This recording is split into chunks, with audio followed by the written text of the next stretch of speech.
هلو النهاردة نتعلم مع بعض ازاي نعمل جملة باستخدام كان أو كانت، وكمان ازاي نعمل question باستخدام كان ونجاوب عليه. معاكم مس رحمة شعبان ودي قناة ايزي انجليزي. Let's go! What does the word can mean? It means to be able to do something. معناها يستطيع أو إن أنت تكون تقدر تعمل حاجة. can يستطيع أو يقدر.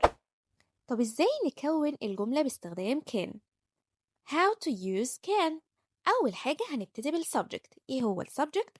هو الفاعل، يعني الشخص أو الحيوان أو الشيء اللي بيقدر يعمل كذا. هنبتدي بالسبجكت وبعدين نستخدم كلمة can، وبعدها نستخدم الفعل في المصدر the infinitive form of the verb. يعني إيه الفعل في المصدر؟ يعني الفعل بدون إضافات، زي مثلا I can play football. هنا أنا ابتديت بالسبجكت I وبعدين جبت الفعل can وبعديه جبت الفعل في صيغة المصدر play، يعني بدون إضافات. I can play football. تعالوا نشوف مثال كمان. A bird can fly. هنا برضو ابتديت بالسبجكت a bird وبعدين can وبعدين infinitive form of the verb اللي هو fly. جملة كمان a fish can swim. هنا ابتديت بالسبجكت a fish وبعدين can وبعدين الفعل في المصدر swim. ودلوقتي تعالوا نشوف معنى كلمة can't not be able to do something. معناها لا أستطيع أو لا أقدر. كلمة can't هي can ولكن بزود لها apostrophe t وبتجيب المعنى النفي in negative form. can يستطيع أما can't لا يستطيع. How to use the word can't. نفس طريقة can هي نفس جملة can't بنفس التركيب. هنبتدي بالسبجكت الفاعل وبعدين can't وبعدين الفعل في الانفينيتيف فورم أو المصدر، يعني الفعل بدون إضافات. تعالوا نشوف أمثلة. Penguins can't fly. هنا ابتديت penguins السبجكت وبعدين can't وبعدين الفعل في الانفينيتيف فورم اللي هو fly. تعالوا نشوف مثال كمان. Camels can't swim. Camels ده السبجكت وبعدين can't وبعدين swim يسبح أو يعوم، وهنا إيه الفعل في المصدر. can't بيجي بعدها الفعل من غير إضافات. تعالوا نشوف مثال كمان. I can't play basketball. هنا ابتديت ب I subject can't وبعدين play the infinitive form of the verb وبعدين تكملة الجملة basketball. ودلوقتي تعالوا نحل كويز بسيط. Let's go! Look at the picture and answer. She space run. Can or can't? Yes, she can't run. Now let's go to another question. Look at the picture. They can or can't play tennis.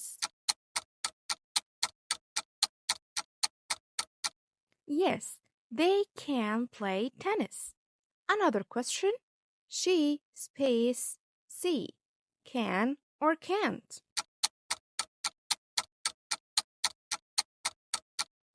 Yes, she can't see.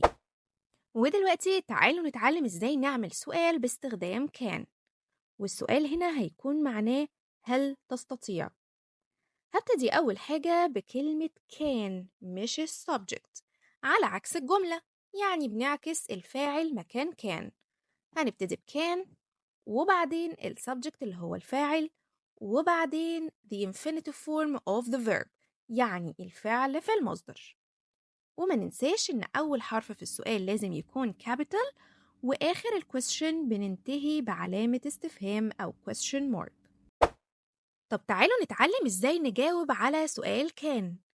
هنبتدي الإجابة يا إما ب yes or no، علشان كده إحنا مسمينه yes or no question. وبعد yes و no هنعمل علامة كوما أو علامة صغيرة كده زي اللي هي موجودة دلوقتي، وبعدين هنجيب السبجكت سواء بقى كان I, we, you, they, he, she, it أو اسم شخص أو اسم حيوان أو اسم شيء أيا كان السبجكت هنكتبه بعد yes or no. بعد ما كتبنا السبجكت هنكتب كلمة can مع yes و can't مع no. يبقى الطريقة دي Yes, the subject, then the word can. No, the subject, then the word can't. وما ننساش إن بداية الجملة حرف كابيتال، وفي نهاية الجملة بنستخدم full stop أو period اللي هي النقطة. تعالوا نشوف مثال. Can he swim? Yes he can or no he can't. هنا في الكويستشن ابتديت بكلمة can وبعدين السبجكت he وبعدين الانفينيتيف form of the verb swim، وفي الإجابة عكست كلمة can مع he فجبت he قبل can، ولما جاوبت بنو بدل ما استخدم can استخدمت can't، زودت apostrophe t. طب لو عندي اسم شخص في السؤال زي مثلا علي، ده اسم ولد، كان علي swim؟ في الانسر هنا قلت yes he can، استبدلت كلمة علي به. Can علي swim? Yes he can or no he can't. تعالوا نشوف لو عندي اسم بنت. Can منى skip؟ حولت كلمة منى لشي. Can منى skip? Yes she can or no she can't. طيب لو احنا بنتكلم على حاجة غير عاقل زي الحيوان، for example can a rabbit hop؟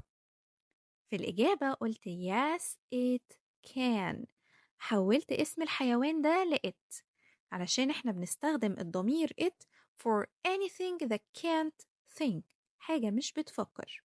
وللإجابة بنو no it can't، استخدمت can't علشان عندي no. تعالوا نشوف مثال كمان. Can they jump? Yes they can or no they can't. هنا في السؤال عملت عملية cross أو مقص، عكست can مع they وبقت في الإجابة they قبل can.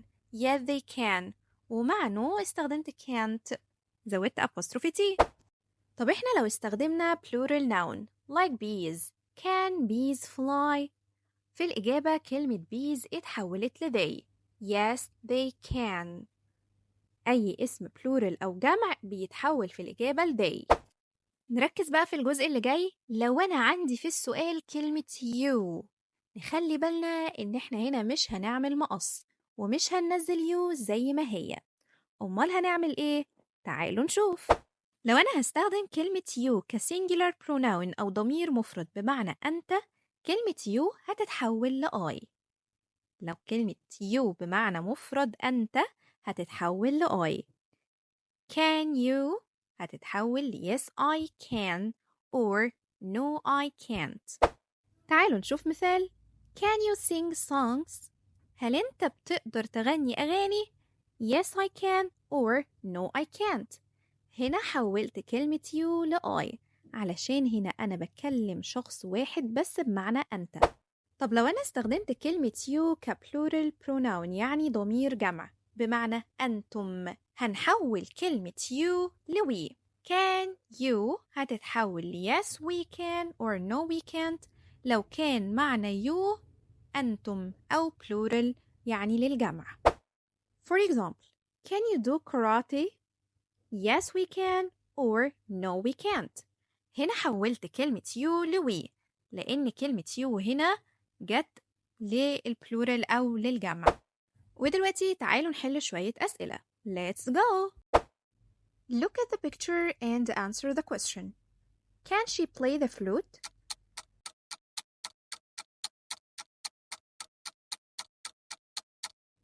Excellent. Yes, she can. ابتدت ب yes وبعدين عملت cross أو مقص ابتدت ب she وبعديها can. Yes, she can. Another question. Can he play the piano?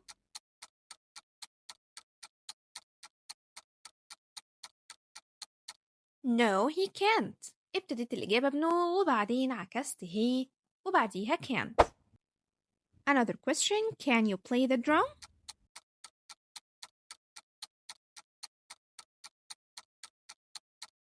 Yes, I can.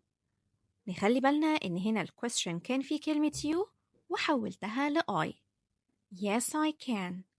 وبكده نكون خلصنا حلقة النهاردة، وإزاي نعمل جملة باستخدام can و can't، وكمان إزاي نعمل question ونجاوب عليه. لو عجبتكم الحلقة ما تنسوش تعملوا لايك وشير وفولو لبيج ايزي انجليزي على فيسبوك وتيك توك ويوتيوب. Thanks for watching. كانت معاكم مس رحمة شعبان. باي باي.